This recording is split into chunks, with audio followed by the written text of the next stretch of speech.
thématique, c'est là que je vous préviendrai. D'accord? D'accord. Ok. Très bon webinaire à tous les deux. Merci. On vous voit pas. Bonjour monsieur Breuil. Oui, on voit Recentrez-vous un petit peu parce qu'on vous voit pas.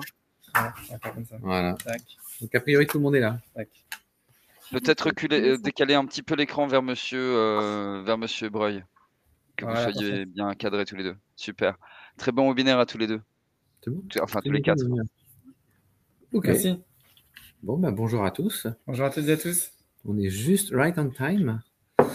Donc, on va démarrer par se présenter. Donc, Marc Chenet, directeur général du cabinet Technologia, qui est un cabinet qui travaille pour le dialogue social dans le cadre d'expertise de tout ordre, et en particulier sur les conditions de travail. Donc, il s'intéresse beaucoup à la question du dialogue social, puisque c'est un élément fondamental de tout le travail que l'on peut fournir.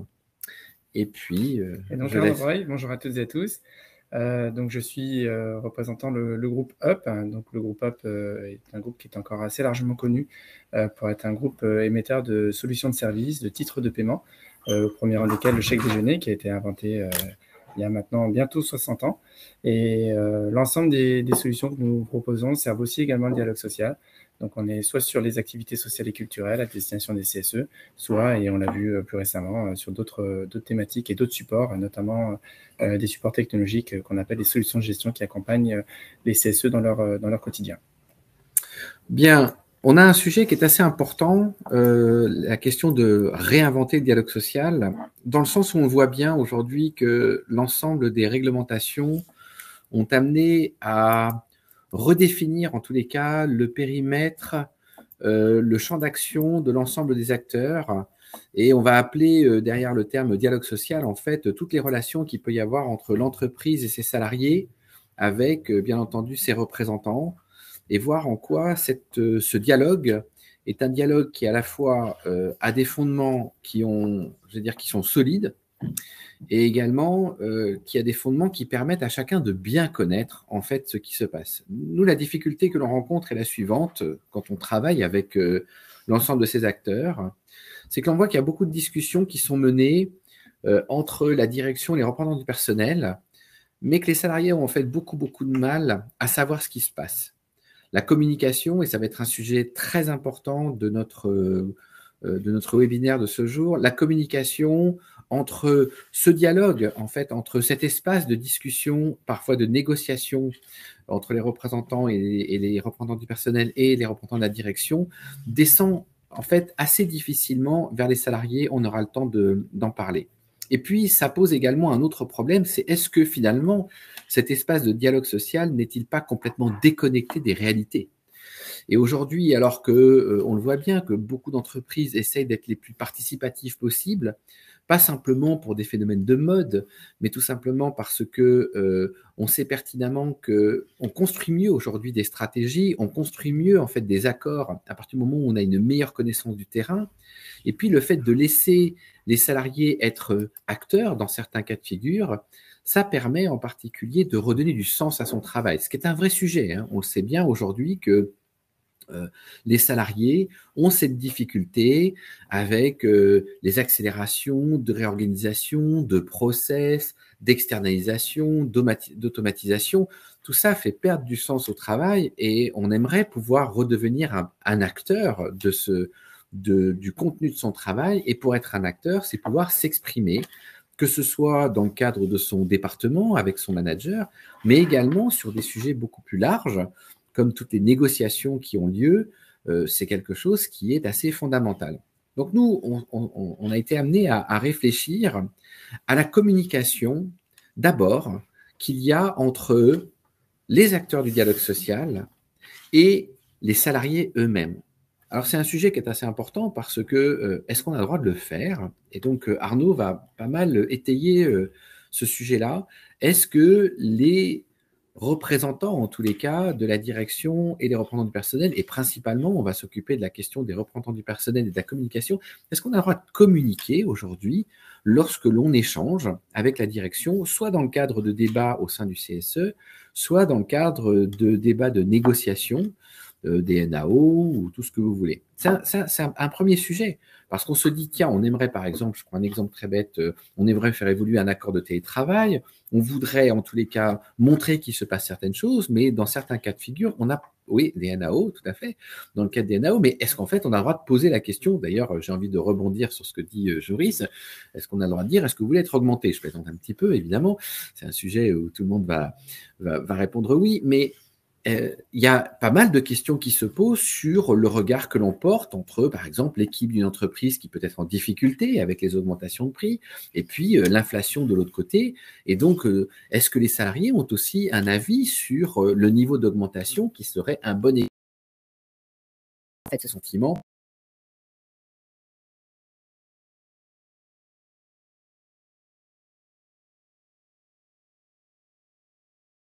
Dans notre dos. Nous avons implémenté en fait une application dans une entreprise, qui est une très grosse entreprise avec laquelle on a l'habitude de travailler. Et cette entreprise, un flanc assez important de cette entreprise qui représente 12 000 personnes, se retrouve aujourd'hui à vouloir se réorganiser. Et donc se réorganiser, ça fait peur. Très clairement, ça fait peur. Tout le monde sait que les réorganisations successives, accélérées, c'est quelque chose qui soumet les uns et les autres à des interrogations sur leur avenir. Et on a permis aux représentants du personnel de poser deux questions fondamentales. La première était, est-ce que vous considérez que cette réorganisation est-ce qu'elle a une certaine pertinence?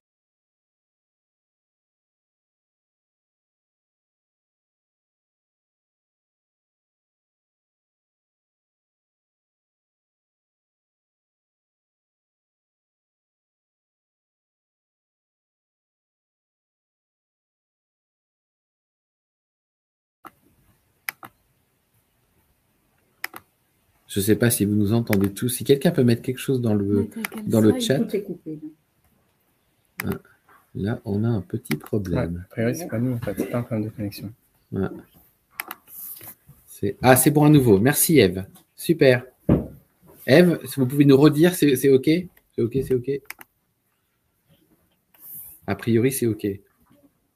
En tous les cas, j'ai vu Eve dire c'est bon à nouveau. Bon, on espère que vous nous entendez. A priori, il y a toujours autant de personnes connectées, donc... Ah, voilà, pardon. OK, voilà, super. Merci beaucoup. Alors, donc je n'ai pas perdu le fil. Peut-être que vous avez... peut-être c'est moi qui ai été coupé. Donc, je disais, dans une grande entreprise, sur un segment de plus de 10 000 personnes, il est question de se réorganiser. Et là, d'un seul coup, bien entendu, il va y avoir le dialogue social, la réflexion entre la direction, les représentants du personnel, pour pouvoir avancer sur cette réorganisation. Mais en fait, qu'en pensent les salariés de tout ça? Et c'est pas simple parce que je dirais d'une manière assez schématique, la direction va nous dire c'est extrêmement pertinent, il est impératif d'avancer dans cette réorganisation pour des questions de survie. Et puis, les représentants du personnel vont dire attention à la casse sociale. Est-ce qu'il faut se confronter dans ce cas de figure? Est-ce que d'un seul coup, il y en a un qui doit dire la vision économique va primer sur la vision sociale? Or, les deux ont certainement raison, mais tout simplement, ce que l'on a fait, c'est qu'on a posé la question aux salariés. Et d'un seul coup, on va les faire agir et on va faire en sorte qu'il y ait un mouvement d'information entre non pas simplement la direction et les représentants du personnel, mais la direction et les représentants du personnel et salariés, et voir comment on va pouvoir se positionner dans le débat qui va être long, puisque c'est une organisation, vous imaginez, qui va être assez longue. Première question, est-ce que cette réorganisation vous semble pertinente? Question qui a été posée par les représentants du personnel aux salariés, avec des moyens extrêmement, je dirais, modernes. Ce n'était pas des gros questionnaires, etc. Des choses qui arrivent tranquillement sur le téléphone, qui les concernent eux-mêmes. Il y a eu des centaines et des centaines et des centaines de réponses dans les heures qui ont suivi. Et à cette question, est-ce que c'est pertinent de se réorganiser? Ça a été oui à 80%. Donc d'un seul coup, la position de la direction était aussi confortée par la position des salariés. Le lendemain, on a envoyé une deuxième question. Est-ce que cette réorganisation vous inquiète? Et là, oui, à 70%. Donc d'un seul coup, ce qui souvent crée un débat et un conflit, c'est-à-dire il est impératif d'avancer et de l'autre côté, il faut protéger les salariés, eh bien, n'est plus un conflit. C'est-à-dire que c'est une réalité qui est prise en considération par les salariés, qui est exposée par les salariés, et on n'est plus là à essayer de casser l'argumentation de l'un ou de l'autre. On est tout simplement en train de se dire, nous avons tous les deux raison, essayons de trouver la bonne trajectoire pour avancer. Et ça, pour nous, c'est quelque chose qui est assez important. Et quand on dit, est-ce que l'on peut réinventer le dialogue social, est-ce que l'on peut faire aujourd'hui en sorte que tous les salariés et tous les acteurs en fait de l'entreprise, et pas simplement ceux qui sont représentatifs d'une direction ou qui représentent des salariés, soient les seuls à discuter un peu dans leur bulle? Est-ce que d'un seul coup, tout le monde peut devenir un acteur? Bien entendu, on ne va pas manger sur les prérogatives des uns et des autres, mais on va faire en sorte, en tous les cas, qu'on ait une bien meilleure vision des choses. Et ça, c'est vraiment un sujet sur lequel on s'est penché et on va pouvoir avancer à travers cet exemple. On va le faire en plusieurs temps. On va d'abord avoir un petit temps quand même assez important qui est un temps de droit que va nous exposer Arnaud, à savoir que qu'a-t-on le droit de faire? Je vous laisse capter les questions pertinentes parce que je ne les suis pas. Qu'a-t-on le... Pardon? Ben nous, on n'a pas bougé sur la presse. On est toujours à la première. Non, on est toujours... Oui, c'est une grande introduction, mais on a un petit peu de temps. Mais donc, une question juridique, est-ce qu'on a le droit de communiquer avec les salariés? Est-ce que, par exemple, cette question qui a été posée sur des applications, est-ce qu'elles avaient le droit d'être posées? C'est un vrai sujet parce qu'il y a toujours cette interrogation sur le fait qu'on ne puisse pas communiquer des éléments tant qu'ils n'ont pas passé un certain nombre d'étapes. Est-ce que c'est pertinent d'ailleurs de cette réglementation? Premier point. Et ensuite, de reprendre des fondamentaux du questionnement, en fait, sur des éléments bloquants. Et à partir de là, de vous ouvrir, en tous les cas, sur des choses que l'on a déployées, mais qui nous semblaient pertinents et qui peut-être vous amènera à nous poser un certain nombre de questions. Tu peux y aller. Super. Alors, en fait, ce qu'a dit Marc, il y a plusieurs choses qu'on souhaite et qu'on peut effectivement retenir. Le fait que la communication, c'est un outil au service de l'échange. Et on est bien dans une logique de parler d'échange, on est bien dans une logique de parler de dialogue social. Et d'ailleurs, le titre de ce webinaire de ce jour, c'est bien comment réinventer le dialogue social. On a aujourd'hui cette conviction qui est vraiment partagée du fait que le dialogue social tel qu'il a été pratiqué jusqu'à une période récente a certainement vécu. Il y a de très nombreux fondamentaux qui évidemment vont rester. Ça va pas être une révolution, mais il y a quand même énormément de sujets sur lesquels le dialogue social va évoluer. On l'a vu ces dernières années, il y a eu pas mal d'évolutions en termes de réglementation, de législation autour des pouvoirs qui sont aujourd'hui conférés aux acteurs du dialogue social dans les entreprises. Ça a effectivement pas mal chamboulé la place et le rôle que les représentants du personnel jouent aujourd'hui dans les instances, dans les IRP, dans les CSE. Et on a vu aussi que les moyens qui étaient alloués aux élus dans l'exercice de leurs fonctions avaient plutôt eu tendance, enfin c'est plus que plutôt, c'est un euphémisme, ont eu tendance à réduire de façon assez conséquente, à la fois bien évidemment des moyens financiers, mais pas que, aussi des moyens humains. Et que la tâche d'élu dans un CSE s'est considérablement complexifiée parce que tout simplement les élus ont moins de temps pour accomplir leur mission, se former, et que les enjeux qui touchent à la question de la communication et de l'échange avec les salariés sont aujourd'hui au cœur des enjeux et des questions qui sont posées par les salariés. Donc en fait, on a aujourd'hui 4 petits points qu'on vous présente. C'est en fait les raisons de la communication, la question de la cible, même si j'aime pas trop le terme de cible, c'est pour qui communiquer, à quelle fin. La question du comment, elle est évidemment, Marc a commencé à l'évoquer, c'est la question de l'impact aujourd'hui des nouvelles technologies sur la façon qu'on a de communiquer, d'interagir les uns avec les autres, avec un élément qu'on n'avait peut-être pas mesuré, mais qui évidemment a pris tout son sens et qui s'est, on va dire, qui a explosé avec la fin de la période Covid et le développement considérable de tous les accords télétravail qui ont accru encore la distanciation entre les salariés et les élus.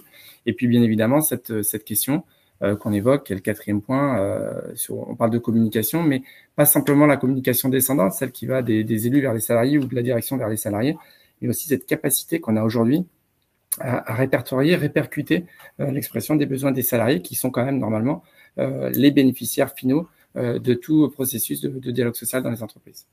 Marc. Je vais rebondir sur ce que vient de dire Arnaud, parce que nous avons 2 questions qui sont très intéressantes à droite. La première de Louis et la deuxième de Sébastien. La première, elle est fondamentale. Effectivement, à partir du moment où il y a une communication qui n'existe plus, le dialogue social reste dans une strate tout en haut. Bien entendu qu'en dessous, tout le monde se pose des questions. Et il est totalement anormal aujourd'hui que le dialogue social et en tous les cas les débats entre la direction et les représentants du personnel avancent sans qu'il y ait la moindre information qui descende et qui donc, comme il le dit, ça engendre des risques psychosociaux. Bien entendu que dans des phases actuelles, on est dans une économie qui évolue beaucoup, les changements sont énormes, les ESN, donc les entreprises du numérique, sont des entreprises qui aujourd'hui se transforment 2 fois par an, des réorganisations, tout le monde subit 1 à 2 réorganisations par an. Donc évidemment, on se pose des questions, on se demande si on va perdre son emploi, est-ce que son emploi va être modifié, est-ce qu'on va devoir changer d'emploi, etc. Toutes ces questions se posent fortement. Et donc, c'est très, très important que cette communication soit réintégrée dans la question du dialogue social. Ce n'est pas simplement 2 acteurs qui se parlent, mais 2 acteurs qui apprennent aussi à donner une trajectoire à tous ceux qui vont à un moment donné vivre ces transformations. Puis la deuxième question de Sébastien, elle est aussi très très importante parce que l'on voit bien aujourd'hui que à partir du moment où on ne respecte pas un certain nombre de fondamentaux qui se comprennent, un document considéré comme étant confidentiel, c'est quelque chose, donc la question de Sébastien, c'est après qu'une OS qui fait fuiter un document confidentiel, la direction a bloqué complètement et s'est réapproprié l'intégralité de la communication. Il est clair quand même que rentrer et avancer dans ces éléments de communication suppose de respecter en tous les cas, un certain nombre de fondamentaux que va nous expliquer rapidement Arnaud, mais en particulier, une entreprise ne peut pas non plus balancer sur la place publique des éléments stratégiques qui font que face à la concurrence, on ne peut pas tout exposer, et donc il faut trouver ce bon équilibre, ce très bon équilibre. Mais c'est un équilibre qui doit être intelligent, c'est-à-dire que ce n'est pas une équipe qui est dictée par un acteur, ce n'est pas une équipe qui est dictée par une direction. Pour ceux qui ont aujourd'hui des accords de communication du CSE qui dit que la direction, c'est la seule qui a les adresses mail et elle doit relire les communications avant de voir les communications partir, c'est pas équilibré. L'équilibre n'est pas là. L'équilibre doit se faire avec un facteur qui est difficile, qui ne se décrète pas, qui ne s'écrit pas. C'est un facteur de confiance. C'est quelque chose d'assez complexe, bien entendu. Mais à partir de là, bien entendu, on peut trouver des choses assez intéressantes. Donc, j'ai proposé à Arnaud de reprendre les éléments juridiques. Mais ce qui est bien, c'est qu'avec la question de Sébastien, c'est l'introduction aussi au déroulé de la prochaine diapo. Peut-être juste aussi un bout de réponse qui va faire le lien avec ce qui va venir ensuite, c'est qu'on a évidemment plein de pratiques différentes. Il y a des entreprises qu'on va considérer comme étant un peu dans la catégorie des très libérales, qui vont finalement ne rien mettre et ne rien considérer confidentiel, laissant une certaine liberté aux salariés et à leurs représentants de communiquer sur les sujets qui touchent au dialogue social dans l'entreprise. Donc ça, c'est un sujet important. Et à l'opposé, alors ces entreprises-là sont plutôt rares. Et puis à l'opposé, on a celles qui ont tendance à quasiment mettre le terme confidentiel sur tous les sujets, y compris les plus anodins, qui touchent à l'activité du CSE. En tout cas, tous les sujets qui sont, y compris sur information, qui sont communiqués aux élus du CSE, sont considérés, sont aujourd'hui tagués du sigle confidentiel. Ce qui évidemment pose un problème, parce que si on met tout sous l'angle de la confidentialité, ça veut dire derrière que le CSE a des moyens de communication, des moyens de rendre compte de son mandat et des sujets qui y sont débattus, qui est quasiment nul. Donc c'est ce qu'on va essayer de voir avec vous. On va essayer de vous donner quelques éléments clés pour bien comprendre ce qu'on entend par liberté d'expression. D'abord, tout simplement, commencer par dire, et c'est ce que vous avez sur la diapo, le premier sujet, c'est le fait que cette liberté, elle s'exprime collectivement. C'est pas simplement l'élu tout seul dans son coin qui se dit quels sont les sujets sur lesquels j'ai la liberté ou le pouvoir de m'exprimer. Il faut savoir que ça obéit à un cadre et que ce cadre est un cadre collectif qui est évidemment celui de la loi, mais qui peut aussi être discuté et dialogué dans l'entreprise. Donc ça, c'est un point important parce qu'on va le retrouver. C'est qu'on a régulièrement des accords qui permettent de déterminer ce qui relève des sujets qui sont confidentiels de ce qui ne l'est pas, ce qui permet ensuite effectivement de laisser aux organisations syndicales, membres du CSE ou au CSE lui-même, la possibilité de savoir les sujets sur lesquels il a la possibilité de communiquer. C'est pas forcément ce qu'on va préconiser, mais en tout cas, ça apporte une sécurité à l'ensemble des acteurs du dialogue social dans l'entreprise sur ce qu'ils ont, en tout cas les thèmes sur lesquels ils ont la possibilité de communiquer ou pas. L'autre sujet, et peut-être que ça sera le sujet sur lequel Sébastien reviendra s'il continue sur le fil des questions, mais ne pas croire qu'on ne peut pas non plus être sanctionné.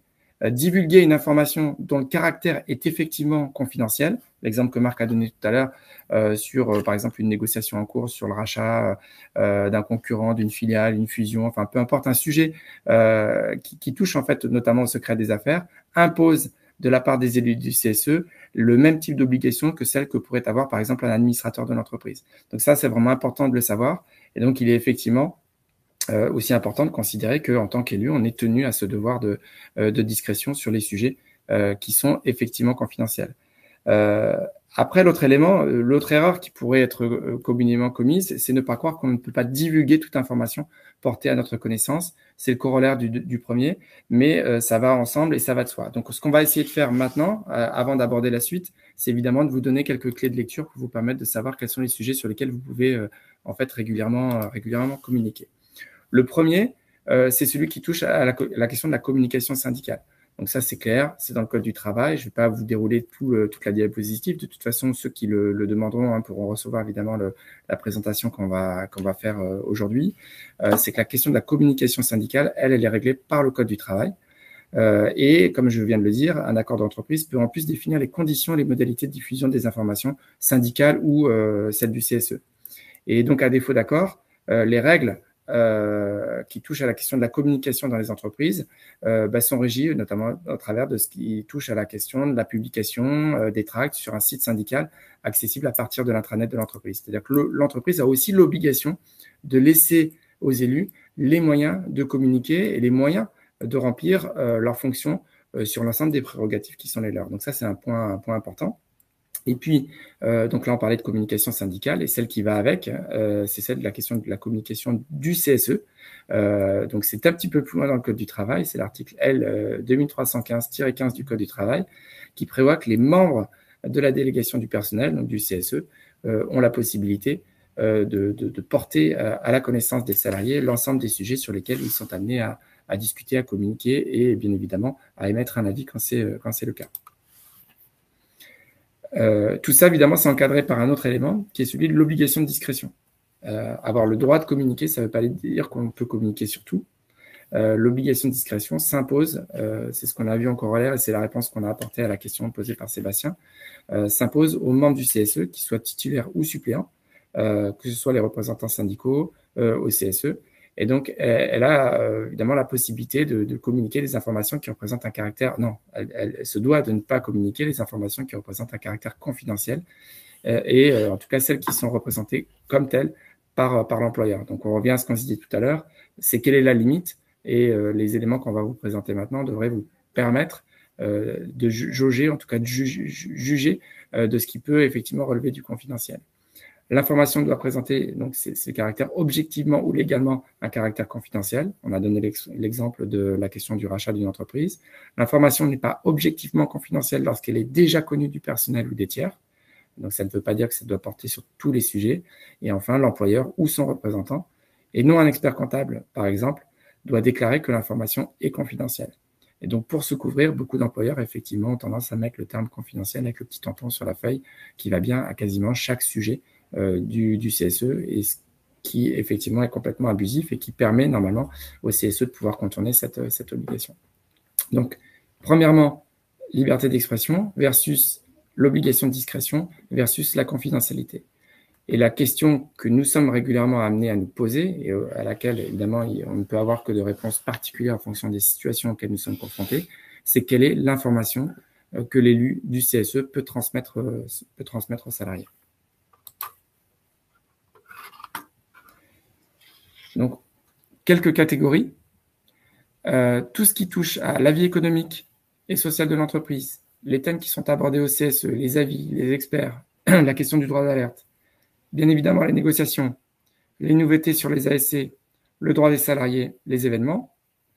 Et puis, quels moyens classiques on a la possibilité de pouvoir développer, de pouvoir mettre en place pour développer cette communication. C'est la question de la distribution des supports à l'extérieur de l'entreprise, la distribution avec des... alors on a deux A sur le avec, notamment avec la question des fiches de paye, avoir ça avec l'employeur, la question de l'affichage, la question de l'intranet de l'entreprise, avec bien évidemment l'accord de l'entreprise, la question d'un site internet dédié sur lequel on va communiquer, et puis évidemment aujourd'hui avec l'accord de l'employeur, la question de la messagerie, donc les échanges qu'on a, quel support de messagerie utiliser, et enfin la question des rencontres physiques et des réunions qu'on peut faire avec les salariés ou avec les sections syndicales, voire les adhérents d'une organisation syndicale quand on veut communiquer avec eux directement. Alors, je précise également, parce qu'on va vous en parler, Ben, dans toute cette liste-là, il manque un moyen qui n'est pas très connu, c'est de mettre en place des applications. Et vous verrez qu'il y a quand même quelque chose d'extrêmement intéressant à travers cette nouveauté technologique qu'on utilise tous depuis maintenant une bonne dizaine d'années, mais des applications de communication autres que des applications qui font des sites Internet, parce qu'il y a des sites Internet sous format application, mais aujourd'hui d'avoir à réfléchir autour d'applications qui transmettent de l'information ascendante ou descendante, c'est aussi un sujet que l'on vous présentera parce qu'on a considéré que c'était très important de développer ce genre de choses. Mais vous voyez en tous les cas qu'il y a beaucoup d'informations que l'on peut transmettre et souvent, le CSE, il va beaucoup se concentrer sur, attention, voilà, Noël approche, etc. Mais si on réfléchit bien et on va l'aborder, le droit des salariés, je vais vous prendre un exemple très très bête, quelqu'un qui à 9h du soir se dit « Tiens, j'ai un manager qui vient de m'écrire à 9h03, et est-ce qu'il a le droit de le faire ?» Et il est tout seul chez lui et il se dit, d'ailleurs, quand on parle de risques psychosociaux, si je ne réponds pas à 9h04, peut-être que ça ne va pas plaire à mon manager. Est-ce qu'il a l'obligation ou pas de le faire? Est-ce qu'il y a un accord de déconnexion? Est-ce que il est tout seul devant son écran et il doit se débrouiller et en fait, il règle son problème tout seul et il s'angoisse tout seul. Donc, c'est un vrai sujet. De la même manière, une information arrive pour une décision de déménagement et est-ce que l'on doit attendre 3 mois le temps que le PV soit validé, puis le PV soit envoyé en 80 pages épinglé au 4e étage au fond du couloir et pour dire à chaque salarié, si tu veux savoir ce que l'on se dit, va au 4e étage au fond du couloir, prends le PV, photocopie-le et amuse-toi devant le match de foot de demain soir. Bof. Et pourtant, c'est une grande réalité dans beaucoup d'entreprises. D'ailleurs, ce qui permet à certains de dire on fait ce qu'on a à faire, c'est-à-dire qu'on donne accès à l'information, mais ce n'est pas comme ça aujourd'hui que le monde fonctionne. C'est pour ça que l'on se met à réfléchir sur complètement transformer. La difficulté que l'on a dans cette idée qui est de se dire on doit réintroduire en fait, je veux dire, l'expression des salariés qui doivent connaître ce qui se passe et qui doivent pouvoir s'exprimer, elle se heurte énormément à la difficulté opérationnelle. Hein. On le voit, distribution de support à l'extérieur de l'entreprise. Ça veut dire quoi? Si vous faites un tract, vous n'avez pas le droit de le distribuer sur les tables. Hein, faut le savoir, ça doit nécessairement être distribué en bas, à la sortie, derrière la porte, mais il est totalement interdit, en théorie, de mettre ça sur les tables. Bon, tout ça va faire qu'on est quand même assez loin de techniques actuelles. Je ne sais pas, moi, les résultats des élections, tout le monde a appris le décès de la reine d'Angleterre par une notification sur son téléphone. On n'a pas attendu d'avoir je ne sais quelle information, d'avoir le journal officiel du gouvernement britannique qui va mettre ça à disposition en disant si vous voulez savoir si elle est morte, rendez-vous sur le site machin ou rendez-vous à Westminster, quoi. Donc voilà, toutes ces choses-là sont quand même assez importantes de se l'approprier, de se dire c'est pas simplement parce que l'on dit que l'on a communiqué que les gens ont capté l'information. Et c'est un énorme enjeu de dialogue social. Bien. Il semblerait qu'il y ait un petit problème de son. Est-ce que quelqu'un peut nous dire OK si le son est revenu? Ou est-ce que c'était juste Laurence qui a eu un problème de son? Est-ce que quelqu'un d'autre peut dire? Ça marche bien. Bon, tout va bien. Bon, Laurence, revenez à nous alors. Voilà, moi, il y avait une question, mais qui est un sujet qu'on a évoqué, en tout cas que j'ai simplement effleuré. Effectivement, vous avez la possibilité, c'est une remarque de Yannick qui est tout à fait pertinente, notamment la jurisprudence, qui est assez ancienne d'ailleurs, puisque ça a bientôt 10 ans, sur le fait qu'un CSE, évidemment, a totalement la possibilité, en tout cas c'est ce qu'on dit à tous ceux qui nous sollicitent sur le sujet, de refuser un document de consultation qui porterait la mention confidentielle sur toutes ces pages. Un employeur ne peut pas mettre et considérer que tous les sujets sont de nature confidentielle. Donc c'est vraiment important de pouvoir le préciser dans un accord, parce que c'est ce qui va vous permettre d'avoir les règles d'utilisation du vocable de confidentiel dans les documents qui vont se sont soumis, et l'importance de pouvoir ensuite véhiculer la bonne information aux salariés, qui encore une fois est aussi une forme d'obligation pour vous. C'est le fait que vous devez rendre compte de votre mandat à l'attention de l'ensemble des salariés.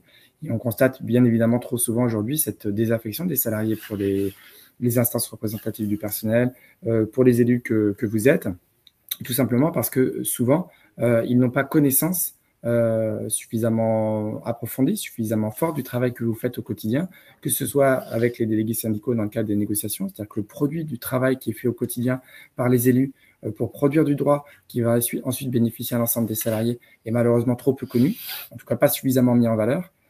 Et puis l'autre aspect, c'est que souvent, beaucoup de salariés n'ont à connaître de la place et du rôle du CSE qu'au travers, effectivement, Marc l'a évoqué, qu'au travers des activités sociales et culturelles, du chèque cadeau à Noël ou de la politique vacances du CSE. Et donc ça, c'est effectivement dommage, même si c'est un point important parce que ça fait partie aussi de ce qui permet de créer du lien social dans l'entreprise.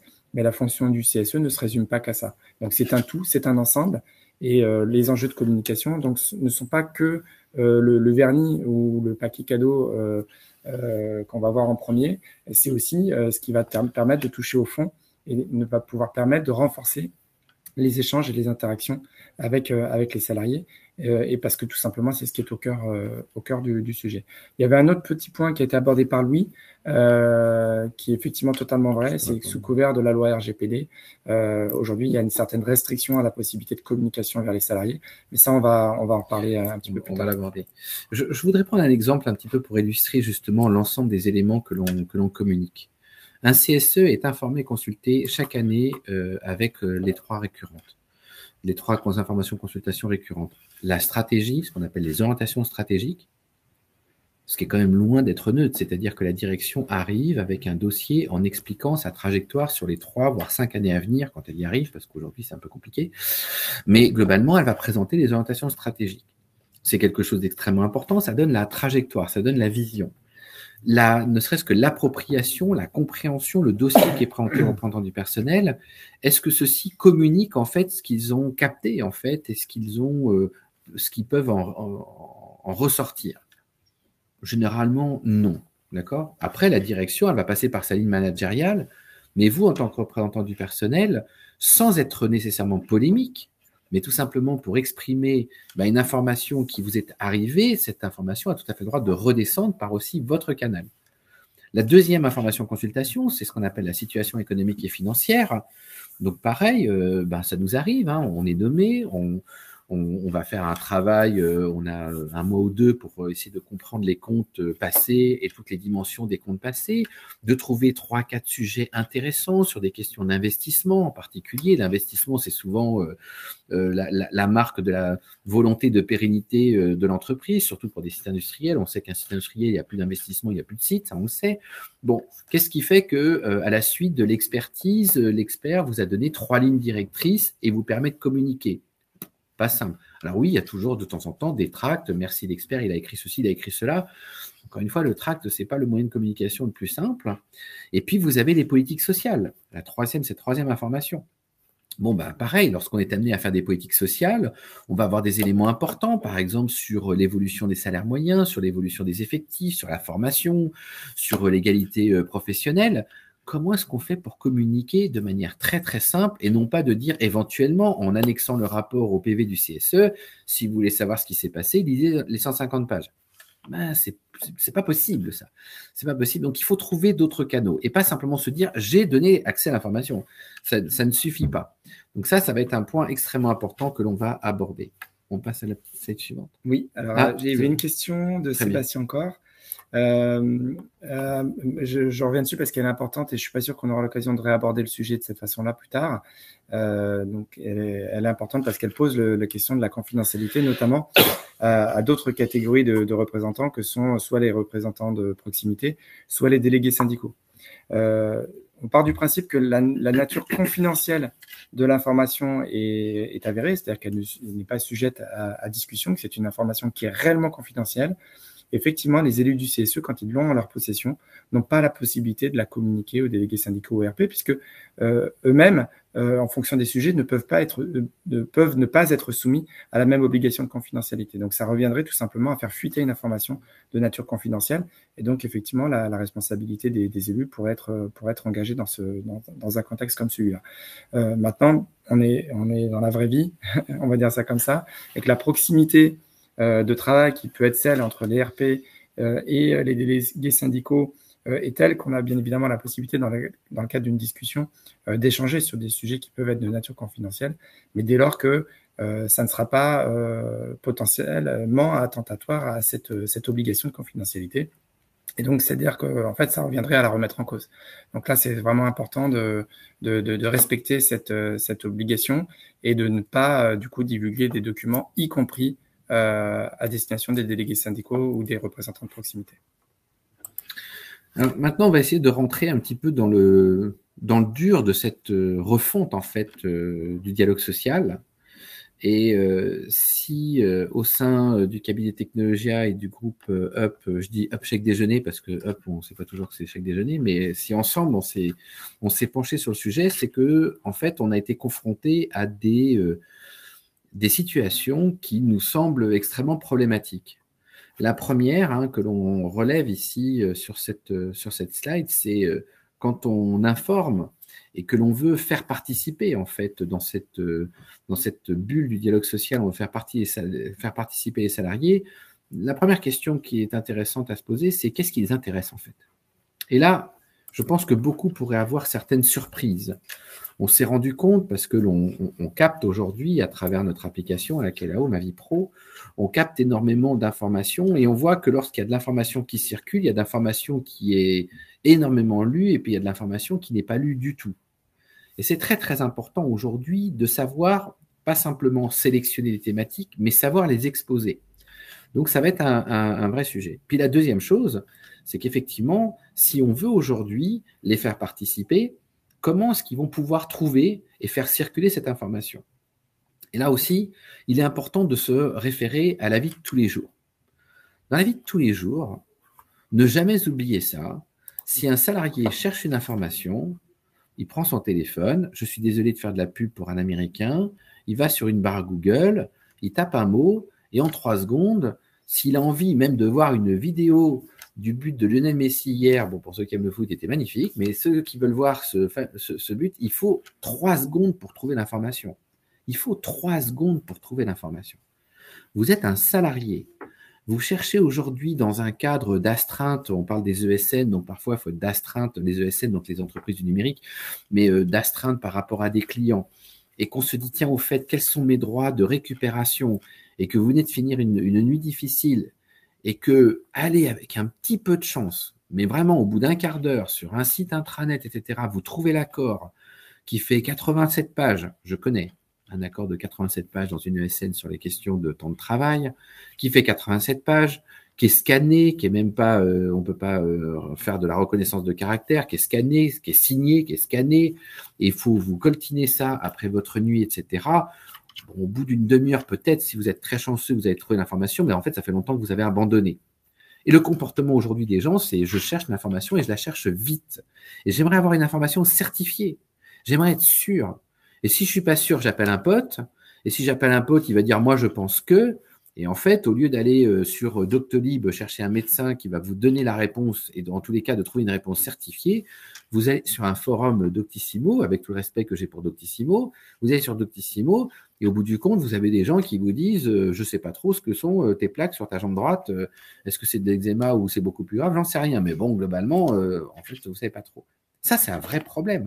Pourquoi aujourd'hui un salarié qui cherche une information, quelle qu'elle soit, dans la plupart des entreprises, va mettre du temps, alors que dans la vie de tous les jours, il va trouver en 2 secondes. Pourquoi un salarié qui va chercher un représentant du personnel, parce que en théorie, c'est son interlocuteur numéro 1, je le précise, lorsqu'il rencontre une difficulté, qui est autre que le déroulement classique de son département, mais s'il cherche un représentant du personnel et qu'il est 3 à 4 jours en télétravail, il fait comment pour trouver les représentants du personnel? S'il cherche un RH, parfois, ça sera tout aussi long, d'ailleurs. Pourquoi ça va être long de trouver ces acteurs-là? Et ça, c'est pas normal. Aujourd'hui, je cherche quelqu'un, n'importe qui. Bon, le pote d'un pote, allez, je me débrouille bien, je vais le trouver sur n'importe quoi, sur des Facebook qui vont trouver des potes, sur du LinkedIn en donnant une fonction et une entreprise, je vais vite trouver une certaine liste. Voilà, je trouve assez rapidement en fait des gens que j'ai ou que je n'ai pas leur nom. C'est pas normal aujourd'hui que chercher des personnes, ça soit aussi complexe, d'accord? Et de la même manière, si vous, acteur du dialogue social, vous décidez de diffuser une information, pourquoi il faut autant de temps? Pourquoi une information qui est connue en plein CSE, elle ne peut pas être diffusée à l'instant même? à l'instant même. Une fois que c'est voté, je le précise, lorsqu'une direction a un avis, elle n'attend pas d'avoir le PV signé 3 mois plus tard. Elle envoie sa réorganisation tout de suite dès qu'elle a son avis. Pourquoi pourquoi l'ensemble de ces acteurs-là, et encore une fois, je dis de manière très ouverte, que ce soit les représentants du personnel ou la direction, pourquoi cette information, elle ne tombe pas instantanément sur, un support du salarié, et en particulier, bien entendu, le support numéro 1, ça reste ce petit truc-là qui nous permet de savoir beaucoup, beaucoup de choses. Donc ça, c'est quelque chose qui nous a beaucoup interrogés. Et vas-y, je te laisse poursuivre. Doucement, ça va y aller normalement. Voilà. En fait, si on regarde bien, on va vous le laisser, ce slide-là. On va vous laisser à cette présentation. Mais en fait, on s'est dit, mais tout le monde est confronté à énormément de difficultés et on vit avec. Ça va faire rire Arnaud parce que j'adore utiliser cet exemple-là. Mais il y a 10 ans, il y a 15 ans, vous vouliez aller de là où nous sommes, à côté des Halles, à la gare de Lyon, parce que vous aviez un train, vous descendiez, ça fait rire tout le monde, vous descendiez, parce que tout le monde sait que j'utilise cet exemple-là, on descendait dans la rue en priant en allant au carrefour de droite, en priant pour qu'il y ait des taxis qui arrivent au carrefour de droite, et évidemment tous les taxis passent au carrefour de gauche, alors on va au carrefour de gauche, à ce moment-là tous les taxis passent, et puis vous commencez à vous angoisser, vous dites qu'est-ce qui va se passer, machin, etc. Et puis vous savez même pas si les 20 € vont vous suffire pour aller à la gare de Lyon, donc en gros c'est l'angoisse, et bon, il y a quelqu'un, après il y a une grosse dérive, je ne parle pas des dérives sociales de cette plateforme, mais il y a des plateformes qui sont sorties, qu'on dit t'embête pas, quand tu vas arriver en bas, tu vas être informé, tu sais combien ça va te coûter et tu sais l'heure à laquelle tu arrives à la gare de Lyon. Et en fait, plein de problèmes que l'on acceptait, je dis bien plein de problèmes que l'on acceptait, du jour au lendemain ont disparu. Et on les acceptait tellement que c'était, voilà, c'est comme ça. On sait que prendre un taxi, c'était angoissant, surtout dans des cas où vous étiez pressé. Et du jour au lendemain, hop, disparu. C'est ça ce qui, en fait, a créé la grande force de ces plateformes. Non pas que c'était malin, etc., et que ça donnait un nouveau service, c'est que tout le monde s'est approprié ces plateformes-là parce que ça a réglé un problème. Waze, ça a réglé un problème. D'accord? De se dire, pourvu que la trajectoire que je prends sur la belle carte Michelin, ce soit la bonne, parce que de temps en temps, il y a un certain nombre d'obligations. Et si on regarde aujourd'hui, il y en a des tonnes, des difficultés. Pourquoi aujourd'hui on accepte que l'information ne soit pas la même entre la direction, les élus et les salariés? Dans le monde de toujours, ce n'est pas le cas. Aujourd'hui, il y a une information, il y a même trop d'informations. D'ailleurs, on ne sait même plus laquelle est vraie, laquelle est la fausse. Mais en gros, tout le monde a la même information. Tout circule. D'ailleurs, quand on parle de confidentialité, moi, ça me fait beaucoup rire parce que dans le monde de la confidentialité existait également dans le monde civil, mais depuis, elle a complètement disparu. On sait tout sur tout. Donc, bon, et on vit avec, même si c'est bien ou pas bien, je ne juge pas, d'accord? Il y a les évolutions des comportements. Les salariés, les nouvelles générations changent complètement de comportement. Il faut s'y adapter, s'intéressent aux choses différemment, s'intéressent même à la manière de présenter complètement différente. On a tellement d'informations, par exemple, je prends cet exemple-là, on a tellement d'informations que on a besoin de choses très courtes. Remarquez bien que lorsque vous recevez une information X ou Y, il y a un titre en 1 ligne, il y a un petit résumé en 3 lignes, et il y a un article plus long. Et il y en a beaucoup qui disent, non, mais moi, si j'envoie l'information, j'envoie les 10 pages du PV du CSE. Mais non, les gens aujourd'hui ne fonctionnent plus comme ça. Donc, est-ce qu'aujourd'hui, premièrement, on veut réintroduire d'autres acteurs dans le dialogue social, dans le sens où on veut pouvoir être en échange permanent?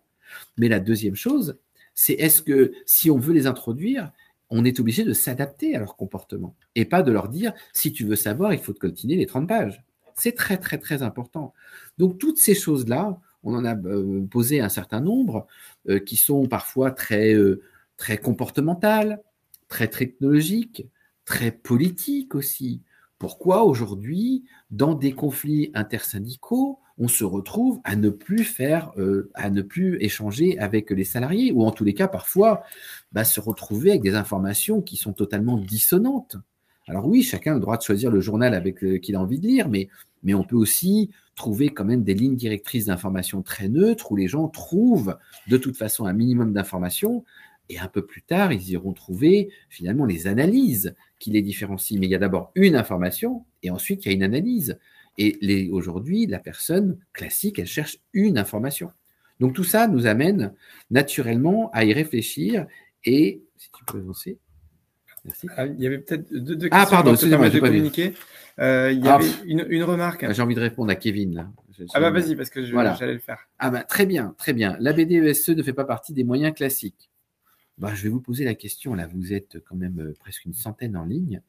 Qui est-ce qui va naturellement et facilement sur la BDESE récupérer des documents Word, PDF, tout ce que vous voulez, qui vous donnent des synthèses simples par rapport à tout ça? Pas grand monde. Alors peut-être que certains parmi vous, vous avez l'habitude d'aller sur la BDESE, que ce soit Arnaud avec les relations qu'il a avec les élus, ou moi ça fait 32 ans que je passe au moins 2-3 CSE, je fais au moins 2-3 CSE par semaine en tant qu'expert, je peux vous dire que je suis assez impressionné de voir à quel point le format de la BDESE est un format qui n'est pas du tout, je vais dire, convivial, qui permet de faire circuler de l'information. Et la BDESE est une information qui n'est à destination que du dialogue social. Qu'est-ce qu'il va faire demain? Encore une fois, je le dis, qu'un salarié qui lui aussi cherche une information va la trouver instantanément. Ça, c'est très, très surprenant. On est en train de parler d'acteurs qui parlent entre eux. Voilà. Donc, on dit le dialogue social, c'est simplement cette bulle dans laquelle les uns et les autres discutent, mais tous les gens concernés, cette information, ils ne la captent pas. Et ça, pour moi, c'est un vrai sujet. Est-ce que, très simplement, d'ailleurs, là aussi, je voudrais insister là-dessus, on se dit, oui, mais s'ils veulent savoir, ils peuvent venir nous voir. Qu'est une réponse? Mais sincèrement, si on devait vraiment venir voir les représentants du personnel à chaque fois qu'on se pose une question, vous seriez submergés. Et en fait, si vous ne l'êtes pas, c'est non pas que les gens ne se posent pas de questions, c'est que les gens savent pertinemment que c'est difficile de trouver la réponse. Et que trouver un document qui fait qu'on ne vous dérange pas, c'est complexe. Trouver un élu parfois, c'est complexe. Accepter de rencontrer physiquement, alors qu'aujourd'hui, quand on se pose une question, on se dit, tiens, est-ce que je peux le faire discrètement dans un coin en tapant sur Google pour savoir si je suis malade avant d'aller voir un médecin? C'est aussi un parcours qui est très important et très respectable. Est-ce que des personnes aujourd'hui qui ont des difficultés, je prends aussi des gens en difficulté, des personnes qui subissent des agissements qui sont répréhensibles, est-ce qu'ils ont envie tout de suite de trouver une personne ou est-ce qu'ils n'ont quand même pas envie de trouver certaines trajectoires plus discrètes? Les questions de messagerie sont des questions fondamentales. Les gens parlent de plus en plus par la messagerie. Quoi qu'on en pense. Moi, je ne vais pas dire c'est bien. Moi, je vais vous dire même c'est presque ça manque d'humanité tout ça. Oui, mais c'est comme ça que ça se passe. Voilà. Et c'est comme ça que ça se passe. Et puis de temps en temps, ça permet de contacter quelqu'un sans trop exprimer de choses. On met un petit message, on met un petit emoji, etc. Puis on voit comment ça réagit. Ça permet aussi aux gens de graduer petit à petit leurs relations.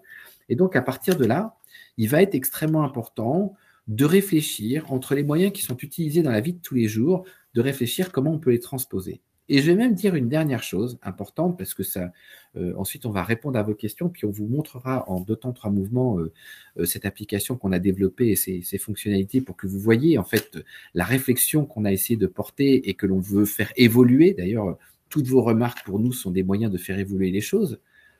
Mais qu'est-ce qui fait aujourd'hui qu'on sait ce qui se passe dans l'entreprise? Qu'est-ce qui nous permet de comprendre que le sujet numéro 1 à négocier, c'est le sujet de je ne sais trop quoi. D'accord? Qu'est-ce qui nous permet de le savoir? Qu'est-ce qui permet aux représentants du personnel? Qu'est-ce qui permet au RH de se dire tiens, demain, on va engager une négociation sur quel sujet? Alors, on a des remontées par-ci. On va rencontrer les salariés par là, mais quand vous êtes dans une ESN, comme le précisait, je ne sais plus Louis, je crois, le précisait Louis, avec 4000, d'ailleurs une ESN qui a, paraît-il, levé la main pour éventuellement racheter Atos, 10 000, 50 000, 100 000, qu'est-ce qui fait en fait que votre vision des choses est la bonne? Alors pareil, je vais donner un exemple qui amuse toujours mes petits camarades. Qu'est-ce qui fait que demain, on va savoir qu'il y a une épidémie de grippe saisonnière, on va changer du Covid, il y a une épidémie de grippe saisonnière qui est en train de se développer dans le sud-ouest de la France. Qui le sait en premier avant tout le monde? Tiens, est-ce que dans le chat, il y en a un qui répond? Merci pour les baromètres, mais vous allez voir, Lucie, je vais vous raconter autre chose. Qu'est-ce qu'il le sait? Avant tout le monde. Évidemment qu'ils le savent en face de moi. Évidemment, ils rigolent. D'accord. Swile, ouais, pourquoi pas? Mais bon, je vais pas faire la pub de Swile quand même, soyons sérieux. Non, le premier qui sait, d'ailleurs, qui a passé des contrats monstrueux avec l'industrie pharmaceutique en disant, moi, je vais vous dire quand est-ce qu'il faut réaccélérer la production et où il faut envoyer la production. C'est Google. C'est Google parce qu'en fait, à chaque fois que vous avez des plateformes aujourd'hui, il y a de la captation de l'information qui peut rester totalement anonyme, qui peut respecter toutes les questions de RGPD qu'on évoquait, etc. La finalité n'est pas de pister, la finalité n'est pas de faire de la pub ou quoi que ce soit. La finalité, c'est dans le sens de votre action. Le RGPD ne vous empêche pas d'agir dans le sens de votre action. Et donc, évidemment, si aujourd'hui vous avez des plateformes qui vous permettent de communiquer, qui vous permettent de sonder, qui vous permettent d'entendre les gens, qui permettent aux gens de trouver de l'information, de vous trouver vous-même, et que tout ça, ça se connecte, et bien entendu que d'un seul coup, le dialogue social est beaucoup plus fort. En fait, il est plus fort, il peut même partager, on peut même aller voir la direction et dire, mais attendez, c'est pas nous qui imaginons que le sujet aujourd'hui numéro 1, c'est la question du 3e jour de télétravail. C'est tout simplement que l'information, on l'a captée. Et cette information-là, on la partage avec vous, on n'a pas de problème, il n'y a pas de biais, c'est très très simple. Donc discutons de ce qui est une grande réalité sur le terrain. Alors ça nous amène effectivement à se dire, on est capable aujourd'hui de révolutionner le dialogue social en le numérisant, en faisant attention aux dérives, très très attention aux dérives. En le numérisant, c'est l'objet de ce que l'on a développé, qui se trouve toujours par ici. Je fais toujours ma bonne petite pub. Mais bien sûr, c'est très très important, en le numérisant pour chaque CSE, de telle sorte à ce que vous soyez beaucoup plus à l'aise avec les sujets qui sont abordés. Il y avait une question, mais qui va permettre d'en aborder d'autres, qui était, est-il vraiment interdit de déposer un tract syndical sur un bureau de salariés et exclusivement distribué à la sortie des entreprises? La réponse n'est pas forcément univoque.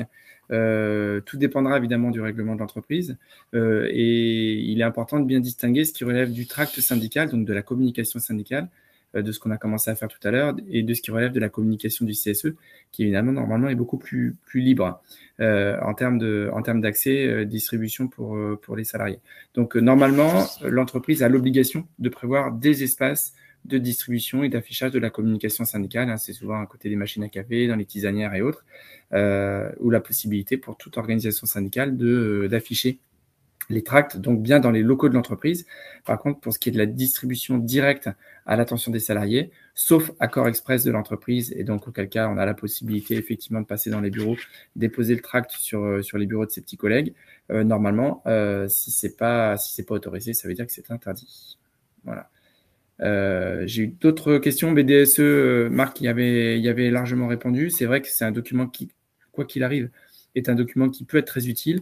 Il a 2 défauts, de mon point de vue. Un, c'est qu'effectivement, il n'est pas forcément toujours très à jour. Et le deuxième élément, et ça a été évoqué, c'est que il y a beaucoup d'entreprises dans lesquelles, normalement, la BDSE, la base de données économique, sociale et environnementale, parce que tout le monde ne sait pas forcément ce que c'est, est accessible à tous les salariés, mais beaucoup ne le savent pas et beaucoup, surtout, ne savent pas où la trouver. Et donc, ça renvoie à un sujet que Marc vient d'évoquer, qui est la question de l'accessibilité et de la diffusion des bonnes informations via les bons canaux à l'ensemble des salariés. Marc, on enchaîne ? Oh. Il nous reste 5 minutes. Oui, il nous reste 5 minutes. N'hésitez pas en tous les cas à poser des questions parce que je pense qu'on a fait le grand tour. Je me permets donc de vous présenter en tous les cas cette application qu'on a développée parce que pour nous c'est extrêmement important. Premièrement, de montrer en quoi on a voulu innover profondément dans la question du dialogue social, mais deuxièmement, on est très très à l'écoute aujourd'hui de toutes les remarques et de toutes les remontées des différents acteurs. Alors aujourd'hui, bien entendu, nous travaillons principalement pour, les représentants du personnel, les salariés, et en travaillant, bien entendu, dans le cadre des échanges, des informations, consultations avec les directions. Mais voilà, cette application, on l'a développée pour l'instant exclusivement pour les CSE. On s'est posé 4 questions, on a voulu y répondre. Je suis un salarié, je m'interroge sur une question Marc, je m'autorise à t'interrompre. Bien sûr. On ne s'est pas posé 4 questions. On nous a posé des questions qui étaient voilà. qui demandaient à ce qu'on puisse éventuellement essayer d'imaginer et trouver des réponses. On a observé 4 situations. Je suis un salarié, comme je vous disais, je m'interroge sur une question de déconnexion. Je suis tout seul à 9 h du soir chez moi, je fais comment? On ne trouve pas. Est-ce qu'il est possible aujourd'hui d'avoir quelque chose avec une barre de recherche? Je tape déconnexion et naturellement, cette barre de recherche va vous trouver la réponse à votre question issue de votre accord d'entreprise et non pas du droit du travail qui ne s'applique certainement pas. D'accord? Et ça, pour nous, c'était fondamental. Donc, on a construit quelque chose qui permet de trouver automatiquement la bonne ligne de l'accord d'entreprise. La deuxième chose, je suis un salarié. D'ailleurs, dernièrement, un élu m'en a parlé parce qu'il a eu cette séquence assez douloureuse. Un salarié qui, malheureusement, voulait passer, avait de pensées très, très négatives et qui ne savait pas à qui s'adresser. Ce n'était pas son manager, il n'avait pas confiance envers les RH, son médecin, il n'avait pas trop, etc. Et il savait pertinemment qu'il fallait passer par les élus. Mais dans le cas traditionnel, les élus, les trouver, c'était complexe, d'autant plus que c'était un commercial sur la route. Et en fait, l'application donne accès automatiquement à la liste de tous les élus par des mécanismes de messagerie. Et il a pu rentrer doucement en relation avec cette personne-là. Et au bout du compte, elle a été prise en charge et ça s'est très, très bien passé. Et donc ça a été un point très important pour nous de créer des messageries sécurisées, internes, confidentielles, etc. La troisième chose, c'est voilà, vous sortez d'un CSE, on vous annonce que on va déménager. Est-ce que vous pouvez… Ça y est, l'annonce est passée, c'est information, consultation, c'est fait. Qu'est-ce qui fait que les salariés vont la prendre instantanément? Instantanément, c'est normal. Qu'on ne va pas commencer à avoir des bruits de couloir, mais au fait, on va à Saint-Denis, on va du côté de la Défense. Non, il y a des choses très simples. On va vous le dire en 3 lignes. Et puis, on va vous joindre le document d'information-consultation si vous le voulez, parce que maintenant, c'est bon, on peut vous le distribuer. Et on le fait, et c'est fait en instantané. Et puis, il arrive une petite notification sur votre téléphone. Et bien, pour le nombre de fois où des salariés nous disent, de toute façon, ils parlent là-haut et nous, on est informés de rien, on ne compte même plus. Et la dernière chose, je vous dis, c'est vous le voyez, là, c'est question des sondages. De pouvoir poser des sondages express, de ne pas être obligé de passer par Google Forms, de faire des choses. Là, je voyais quelqu'un disait, viens un baromètre. Oui, pour des choses très complexes, des barométries qui sont mises en place dans le cadre des risques psychosociaux. Oui, on en fait très, très régulièrement. Je rappelle que Technologia, c'est quand même le groupe qui s'est occupé de France Télécom à l'époque avec des barométries assez importantes qui reposent sur des théories complexes. Mais parfois, vous pouvez avoir envie de poser une question très bête. Je dis n'importe quoi. Demain, on vous remet sur la négociation. Est-ce qu'on fait 2 ou 3 jours de télétravail? Et quels sont les avantages et les inconvénients? Parce qu'on sait aujourd'hui que la question de l'isolement redevient assez prégnante pour ceux qui ont voulu avoir beaucoup de jours de télétravail. En 2-3 questions un peu encadrées et accompagnées même par des gens comme nous, parce qu'on accompagne, on met ces choses-là, on donne toute notre expérience à travers ces choses-là.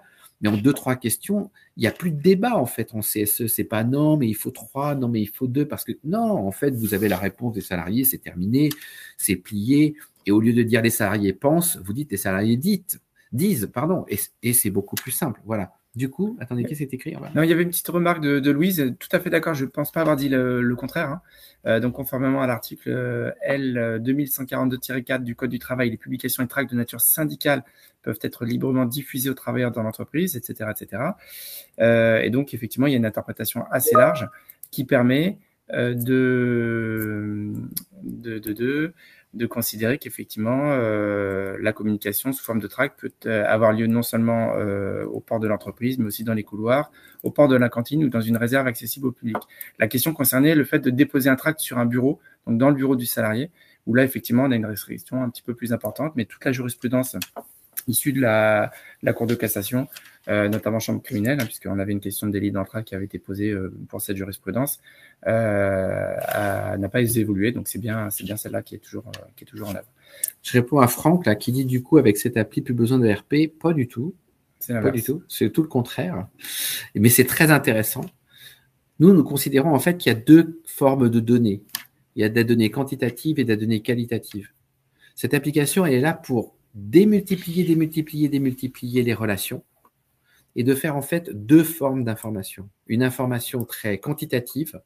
Moi, je vois dans une entreprise, il y a une boîte la direction dit il n'y a jamais de rupture conventionnelle chez nous. Et les élus font c'est quand même bizarre, mais la question quel est le contenu d'une convention de rupture conventionnelle, elle est posée 50 et quelques fois. J'ai un peu de mal à vous croire. Chose qui est parfois assez difficile à capter. Et puis, vous avez l'information qualitative.